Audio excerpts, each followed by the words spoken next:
ఉండేవాళ్ళు కొంతమంది ఏదైతే ఋషికొండ ప్యాలెస్ ఏం చేయాలని ఒక వ్యక్తికి ఉండే అహంభావం 500 కోట్ల రూపాయలు ఖర్చు పెట్టి కొండంతా కొట్టేసి ఒకప్పుడు ఋషికొండ అంటే మనకు ఒక హిస్టారికల్ ఇంపార్టెన్స్ ఉండే ప్లేస్ని అలాంటి దాన్ని కొట్టేసి అక్కడ ప్యాలెస్ కట్టుకున్నాడు. ఆ ప్యాలెస్ కట్టుకోవడం ఇప్పుడు వాళ్ళ నాయకులు చెబుతున్నారు. ఎందుకు కట్టారంటే ప్రధానమంత్రి ప్రెసిడెంట్ ఆఫ్ ఇండియా వస్తారంట, వాళ్ళ కోసం నేను ప్యాలెస్ కట్టాడంట. అంటే ఇంకా మనం అందరం నమ్మాలి అధ్యక్ష. అంటే ఈ రాష్ట్రంలో ఎక్కడికి పోతుందో నాకైతే అర్థం కావడం లేదు. శాశ్వతంగా కొంతమంది నాకు వచ్చి చెప్పారు, ఓసారి ఒక్కొక్క వ్యక్తి ఏ విధంగా తలుస్తారు, భగవంతుడు ఏ విధంగా నిర్ణయిస్తాడనేది ఇది ఒక ఉదాహరణ దిశ. 500 కోట్ల రూపాయలు టూరిజం డబ్బులు ఖర్చు పెట్టి బ్రహ్మాండంగా మిగిలిన డబ్బులన్నీ డైవర్ట్ చేసి ప్యాలెస్ కడితే అక్కడ కథలుగా చెప్తున్నారు. ఇంకా నేను కూడా మొత్తం డీటెయిల్స్ తెప్పించాలి, ముందు ప్రాధాన్యత క్రమంలో మిగిలిన పనులన్నీ చేస్తున్నాం. ఆ డబ్బులు ఆ ఉండే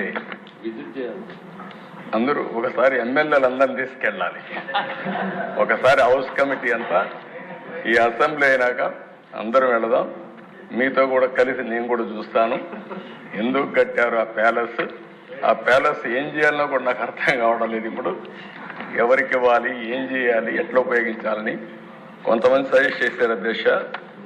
ఆ ప్యాలెస్లో టూరిజానికి ఇమ్మని, టూరిజానికి ఇస్తే ఎంత డబ్బులు అవుతుందో నాకు తెలియదు, కాబట్టి దానిపైన కూడా మీరు సూచనలు ఇవ్వాలి.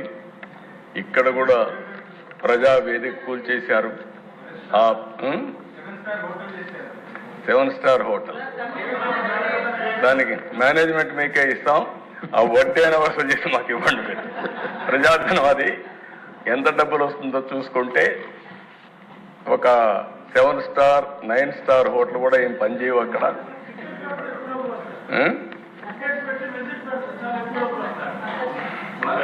ఆ ఓనర్షిప్ మీకే ఇస్తాం, చేసి మాకు వసూలు చేసి ఇవ్వండి, కనీసం దాని మీద పెట్టుబడి అంటే పలక్నమా ప్యాలెస్ కరెక్ట్.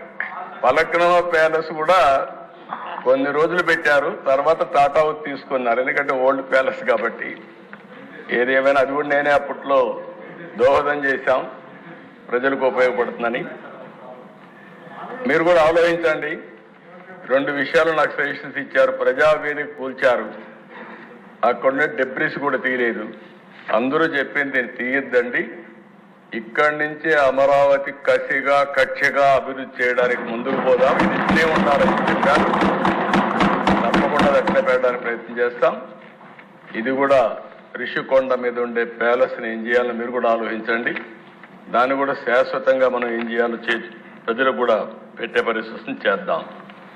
అంటే ఆ దిశ ఇది చూసిన తర్వాత ఒక విద్యుత్ రంగంలో 1,29,000 కోట్ల రూపాయల అప్పులున్నాయి.